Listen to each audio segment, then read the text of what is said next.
Corona महामारी की वजह से आजकल प्रतिदिन हजारों लोगों की मौत हो रही है। महामारी के इस दौर में हर तरफ मौत ही मौत दिखाई दे रही है। जिधर जाओ उधर किसी के मरने की ही चर्चा चल रही है। पता नहीं कब कहां से किसकी मौत की खबर आ जाए। ऐसे में आपके मन में भी मौत का भय उत्पन्न होना स्वाभाविक है। मौत से आखिर किसको डर नहीं लगता, परंतु हमारा मानना है कि हमें मरने से बिल्कुल नहीं डरना चाहिए। और हमें मौत से क्यों नहीं डरना चाहिए, यह साबित करने के लिए हम आपको मौत से जुड़े कुछ ऐसे सच से रूबरू कराएंगे जिसको जानने के बाद आपके अंदर से मौत का भय हमेशा के लिए निकल जाएगा। इस वीडियो में हम आपको बताएंगे कि मौत क्या होती है और मनुष्य मरने से क्यों डरता है। इस वीडियो में हम ये भी बताएंगे कि आप मौत यानी मृत्यु के भय से छुटकारा कैसे पा सकते हैं। मृत्यु एक ऐसा शब्द है जिसे सुनते ही हमारे अंदर एक अजीब सा भय उत्पन्न हो जाता है। मृत्यु का नाम सुनते ही हमारे अंदर एक अजीब सी बेचैनी, एक अजीब सी घबराहट होने लगती है। इसलिए हम मृत्यु का नाम भी नहीं सुनना चाहते हैं। कोई अगर गलती से भी मृत्यु का नाम ले ले तो हम उसे तुरंत चुप करा देते हैं। कहते हैं कि ये क्या अशुभ बातें करते हो, यानी हम मृत्यु को अशुभ शब्द मानते हैं। इसलिए हमने मृत्यु को कुछ अच्छे नाम दे रखे हैं। जब कोई मरता है तो हम कहते हैं कि फलाने व्यक्ति का स्वर्गवास हो गया, फलाने व्यक्ति का देहांत हो गया, अथवा फलाना इंसान अल्लाह को प्यारा हो गया।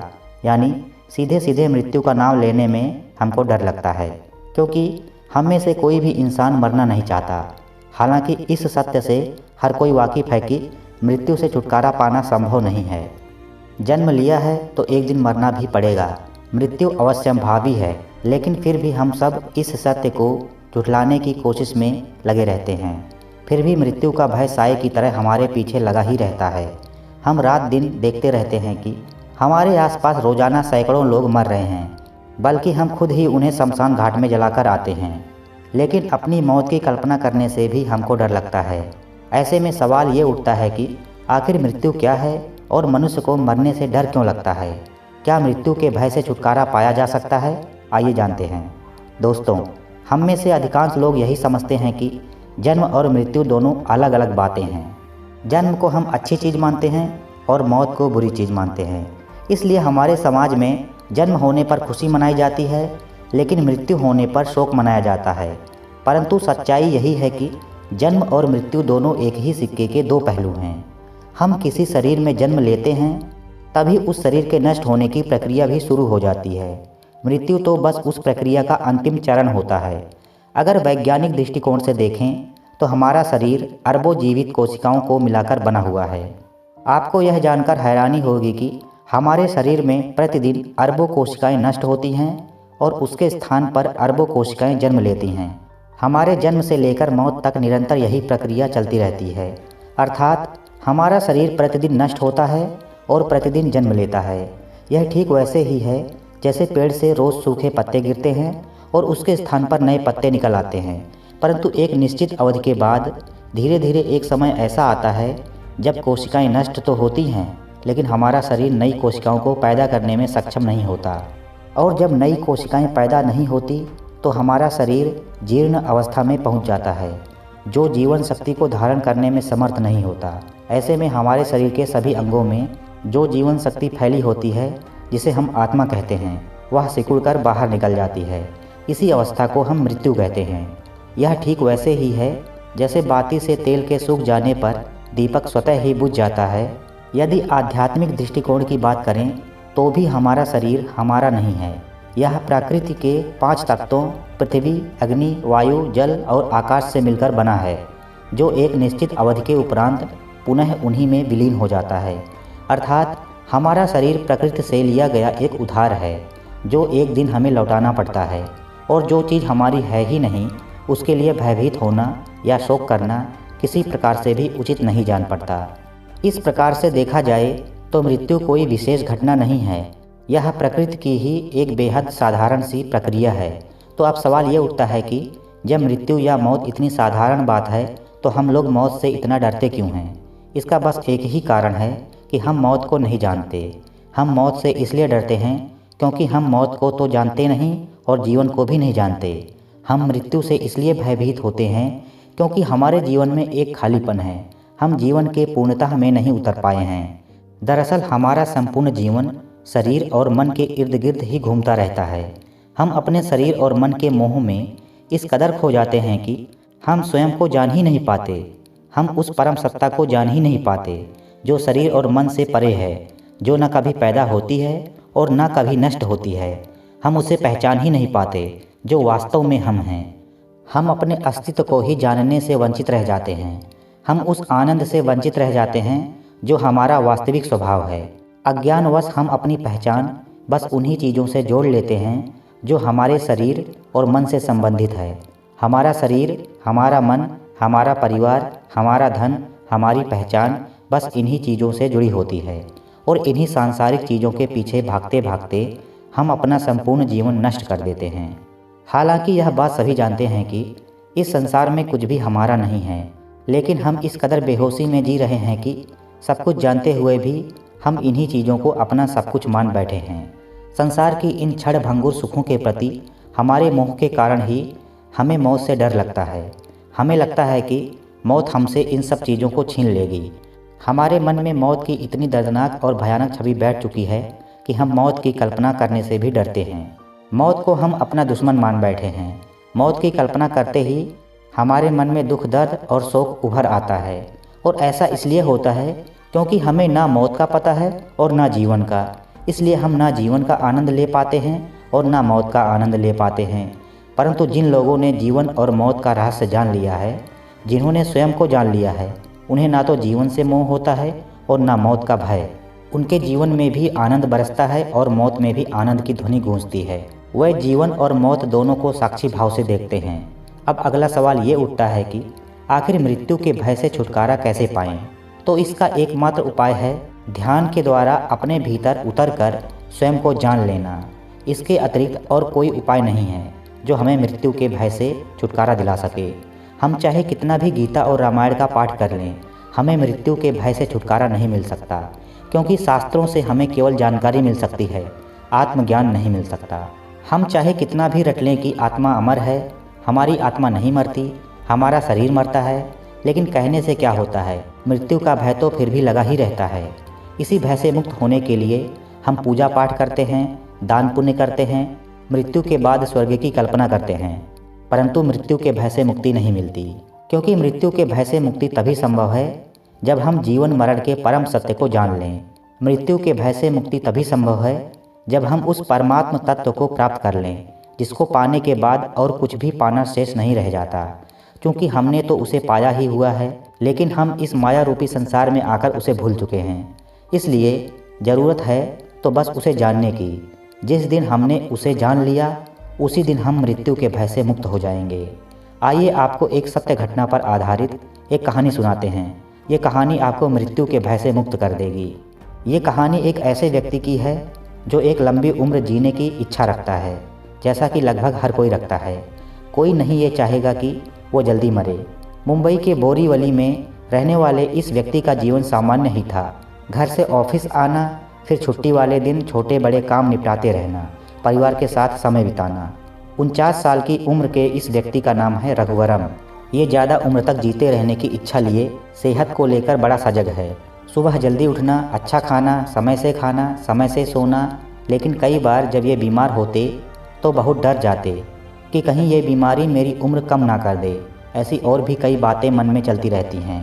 कई बार तो बाथरूम में बिजली के बटन पर पानी पड़ जाने की वजह से जब स्विच में हल्का फुल्का करंट उतर आता तो जैसे ही रघुवरम को बिजली का हल्का झटका भी लगता तो ये जनाब तो उस दिन बाथरूम में ही नहीं जाते, और तो और किसी चलते राहगीर या ऑफिस तक में किसी से उलझते नहीं थे, ये सोचकर कि दुश्मनी में कहीं ये जान न ले ले या मेरे नाम की सुपारी ना दे दे किसी को, अभी तो बहुत ज़िंदगी जीनी है। कुल मिलाकर बड़ा ही डर डर कर जीवन जी रहे थे, मानो स्वयं को एक गलत फहमी में रखकर सच्चाई से दूर भागते जा रहे हों। एक दिन रघुवरम ऑफिस से घर की तरफ जा रहे थे। सड़क क्रॉस करने की जब बारी आई तो ना जाने मन में क्या सोचे जा रहे थे कि इतने में आगे बढ़ने के लिए रघुवरम ने जैसे ही कदम आगे बढ़ाए, उतने में हवा से बातें करते हुई सरसराती हुई तेज रफ्तार कार रघुवरम के सामने से यूं निकली मानो साक्षात यमराज आ गए हों। वहां आसपास मौजूद कुछ लोग दौड़ते हुए रघुवरम के पास पहुंचे और एक व्यक्ति ने रघुवरम के हाथों को पकड़ लिया। इधर रघुवरम को तो समझ ही नहीं आया कि ये हुआ क्या। वो एकदम सन्न रह गए। रघुवरम के तो मानो आधे प्राण ही सूख चुके थे और ये महाशय बेचित्त होकर वहीं गिर पड़े। आसपास के लोगों की भीड़ ने उन्हें घेर लिया। उन्हें उठाकर एक सुरक्षित जगह पर ले जाया गया। उन्हें पानी पिलाया गया, फिर उन्हें उनके घर पहुंचा दिया गया। लोग रघुवरम को लेकर घर के गेट तक पहुंचे ही थे कि पत्नी बच्चे सब दौड़ते हुए घर से निकले। पत्नी घबराते हुए ये सोचते हुए आई कि आखिर इतने लोग इनको लेकर ऐसे क्यों आ रहे हैं, क्या हुआ होगा भगवान। पत्नी के पूछने पर एक व्यक्ति ने जवाब दिया, अरे आज तो मरते मरते बचे, 1 सेकंड की देरी थी, ये सड़क दुर्घटना का शिकार होने से बच गए आज। पत्नी और बच्चों ने रघुवरम को सहारा देते हुए अंदर ले गए और चारपाई पर लिटा दिया। पत्नी फटाफट नींबू पानी का जूस बनाने लगी। जूस पीकर रघुवरम को कुछ अच्छा महसूस हुआ। रात को खाना खाकर चुपचाप लेट गए। रात भर सोने की बहुत कोशिश की रघुवरम ने, किंतु नींद आंखों पर दस्तक ही नहीं दे रही थी। मन बेचित्त था और सवालों से भरा था। आधी रात को रघुवरम उठकर बैठ गए और सोचने लगे कि ये मैं कौन सी जिंदगी जी रहा हूँ आखिर। इतना सोचते हुए उठकर अचानक चुपचाप छत पर चले गए। घंटों छत पर इधर से उधर टहलते रहे। उस घटना ने उनके दिमाग पर बहुत गहरा प्रभाव डाला था। लगातार घंटों चलते रहने के बाद रघुवरम के पांव भी अब जवाब देने लगे। वह बुरी तरह थक गए, सांस फूलने लगी थी। अब वहीं छत पर चौकड़ी लगाकर बैठ गए। कमर सीधी की, लंबी सांस ली और आंखें बंद कर ली, मानो कुछ समय के लिए सब कुछ भूल जाना चाहते हों। ऑफिस, परिवार, रिश्ते, बच्चे, सब कुछ, ये सब कुछ भूल जाना चाहते हों। अब मन में अध्यात्म की ऊर्जा ने अपना संचार करना शुरू किया। मन में आवाज़ आई कि रघुवरम, आखिर किसका भय है तुम्हें? डरना है तो जन्म से डरो, क्योंकि जन्म दोबारा नहीं हो सकता, किंतु मृत्यु का साया हर वक्त मंडराता रहता है। मृत्यु एक अटल सत्य है जो कभी भी आ सकती है। मृत्यु से दूर नहीं भागा जा सकता है। फिर भी मनुष्य अक्सर खुद को एक झूठ के साये में रखकर जीवन जी रहा है। एक ऐसा जीवन जिसमें उसे हर बड़ी घटना के वक्त मृत्यु का डर सताने लगता है। मनुष्य स्वयं ही अपने मन में जीवन को लेकर ऐसी गलतफहमी का दायरा बनाकर बैठा है कि उसे लगता है मौत मेरे काबू में है। जब मैं मरना ही नहीं चाहता तो मौत भला मुझे कैसे आ सकती है।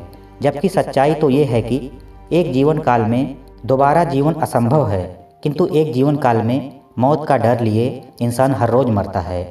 गर्भ में विकसित होते ही शरीर की मृत्यु से नज़दीकियाँ बढ़ती जाती हैं। अब आप इसे एक मीठा सच मानो या कड़वा सच, ये आपकी सोच पर निर्भर करता है। यदि मृत्यु को आप एक अभिशाप की तरह मानते हो तो ये बातें आपके लिए एक कड़वा सच है। वहीं अगर आप यह समझ जाते हो कि हम असल में एक आत्मिक ऊर्जा हैं जो बस इस शरीर में कैद हैं, जिसकी कुछ सीमाएं हैं किंतु आत्मा की सीमा नहीं है, वह स्वयं में स्वच्छंद है, असीमित शक्तियों का भंडार है, कहीं भी आ जा सकती है।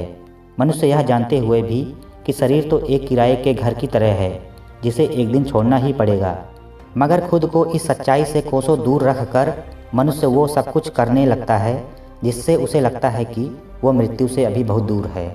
आप ये समझ जाइए कि खून, मांस, हड्डियों से बना शरीर अमर नहीं होता। एक समय ऐसा आता है जब ये शरीर बूढ़ा जर्जर हो जाता है। नई कोशिकाएं, रक्त बनना एकदम बंद हो जाता है, कमर झुक जाती है, नज़रें कमज़ोर हो जाती हैं, दांत नहीं रहते, सुनने की शक्ति खत्म हो जाती हैं, याददाश्त खत्म होने लगती है, यहाँ तक कि चलने की शक्ति भी नहीं बचती। यानी शरीर किसी काम का नहीं रहता। यह किसी भी शरीर के जीवित रहने की अंतिम स्टेज होती है। इसके बाद तो शरीर को हर हाल में पंचमहाभूतों में मिलना ही होता है। रघुवरम, उठो, स्वयं को पहचानो। तुम एक आत्मिक ऊर्जा हो जो इस शरीर में हो, और जब तक इस शरीर में हो तब तक जीवन का आनंद लो, खुलकर जियो। रघुवरम ने आंखें खोली तो सुबह हो चुकी थी। सूरज की पहली किरण सीधा रघुवरम की आंखों पर आ चमकी। अब रघुवरम पूरी तरह से बदल चुका था। वो तैयार था एक नए जीवन की शुरुआत के लिए। मन संतुष्ट और सुकूनमय हो चुका था, मानो सब कुछ पा लिया हो। रघुवरम के चेहरे पर प्यारी सी मुस्कान थी। उम्मीद करता हूँ रघुवरम के जीवन की इस अद्भुत घटना ने आपको एक सकारात्मक ज्ञान दिया होगा। अब आप भी अपने कीमती जीवन को खुलकर जियोगे। एक बात हमेशा ध्यान रखें, आपका इस संसार में जन्म हो चुका है। इसका अर्थ यह हुआ कि आपकी मृत्यु निश्चित है। जन्म के साथ ही किसी भी जीव की मृत्यु तय हो जाती है। जब मृत्यु तय ही है तो जितने भी दिन का जीवन है क्यों ना खुशी से जिया जाए, आनंद पूर्वक जिया जाए, क्योंकि मृत्यु से भय खाकर कर ही क्या लोगे। मृत्यु से भय करोगे तो आपका शरीर धीरे धीरे गलता जाएगा, आप कमज़ोर होते चले जाओगे।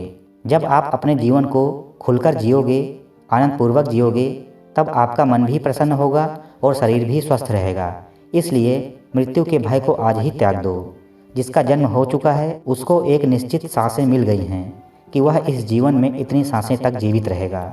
उदाहरण के लिए, किसी मनुष्य को यदि उसके जीवन में 1 करोड़ सांसें मिली हैं तो वह इंसान इस जीवन में केवल 1 करोड़ सांसें ही ले पाएगा। जिस दिन जिस पल उसकी 1 करोड़ सांसें खत्म होगी, वह इंसान उसी समय मृत्यु को प्राप्त हो जाएगा। यानी कि 1 करोड़ सांसें पूरा होते ही उसके शरीर से उसकी आत्मा बाहर निकल जाएगी और उसका शरीर मृत हो जाएगा। अगर कोई इंसान धीरे धीरे सांसें लेता है तो उसके जीवन काल की समय अवधि बढ़ जाएगी। यानी कि अगर 2 मनुष्य हैं, दोनों को 50-50 लाख सांसें मिली हुई हैं, तो यह पूरी तरह से संभव है कि एक मनुष्य की सांसें लगभग 20-22 वर्ष में समाप्त हो सकती हैं, वहीं दूसरे मनुष्य की सांसें 30 वर्ष के बाद ही समाप्त हो। यह संभव है प्राणायाम से, ध्यान से। क्योंकि प्राणायाम की ऐसी ऐसी क्रियाएं हैं जिसको करने से मनुष्य की सांसें धीरे धीरे चलती हैं। जब सांसें धीरे धीरे चलेंगी तो मिली हुई सांसें भी देर से खत्म होंगी, यानी कि जीवन लंबा हो जाएगा। यदि ब्रह्मज्ञान की ध्यान साधना निरंतर की जाए तो एक मनुष्य अपने जीवन काल को बड़े ही आसानी से 100-150 वर्ष तक कर सकता है। यदि किसी मनुष्य को अपने जीवन काल को 200 वर्ष तक करना है तो यह प्राणायाम और ब्रह्मज्ञान की ध्यान साधना से 100% संभव है। लेकिन प्राणायाम और ब्रह्मज्ञान की ध्यान साधना को अच्छे से सीखकर किया जाए तो वहीं खान पीन, व्यायाम आदि भी करने होंगे। इससे शरीर स्वस्थ रहेगा, जिसके कारण आप प्राणायाम और ध्यान को अच्छे से कर पाओगे। दोस्तों, रघुवरम के जीवन से आप प्रेरणा लीजिए और मृत्यु के भय को आज ही त्याग दो और आज से ही, अभी से ही व्यायाम प्राणायाम करना शुरू कर दें। साथ ही खान पीन भी अच्छा करें और एक पूर्ण गुरु को ढूंढिए और उनसे ब्रह्म ज्ञान की दीक्षा लीजिए। फिर ब्रह्म ज्ञान की ध्यान साधना कीजिए। जब आप ब्रह्म ज्ञान की ध्यान साधना करोगे तब आपका मन पूरे आनंद से भर जाएगा। आपको परम आनंद प्राप्त होगा। आपके मन से हर प्रकार के डर खत्म हो जाएंगे। आप निडर हो जाओगे। ब्रह्म ज्ञान की ध्यान साधना रोजाना करोगे तो धीरे धीरे आपका आत्मविश्वास और आत्मबल बढ़ने लगेगा। फिर आपका मन बहुत मजबूत हो जाएगा। आप निडर हो जाओगे। जीवन को आप आनंद पूर्वक जीने लगोगे। फिर आपका मन पूरी तरह से शांत हो जाएगा। आपको बेहद ही सुकून की अनुभूति होगी। बस आप ब्रह्म ज्ञान की ध्यान साधना निरंतर करें, लेकिन उससे पहले आपको एक पूर्ण गुरु ढूंढना होगा। फिर उनसे ब्रह्म ज्ञान की दीक्षा प्राप्त करनी होगी। फिर ब्रह्म ज्ञान की ध्यान साधना का निरंतर अभ्यास करना होगा। फिर आप ध्यान की गहराइयों में धीरे धीरे डूबते चले जाओगे। जब आप इतना कर लोगे तब आपको जीवन के बहुत से रहस्य का पता चल जाएगा। अब आप मृत्यु से डरना छोड़ दोगे और एक उच्च जीवन जियोगे। वीडियो पसंद आई हो तो अपने दोस्तों के साथ भी ज़रूर शेयर करें। ऐसे ज्ञानवर्धक और भी वीडियो देखने के लिए हमारे चैनल को अभी सब्सक्राइब कर लें। मिलते हैं अगली वीडियो में। तब तक आप एक पूर्ण गुरु को ढूंढिए और उनसे ब्रह्म ज्ञान की ज्ञान दीक्षा प्राप्त कीजिए और ध्यान का अभ्यास कीजिए और अपना कीमती जीवन आनंद पूर्वक जिएं।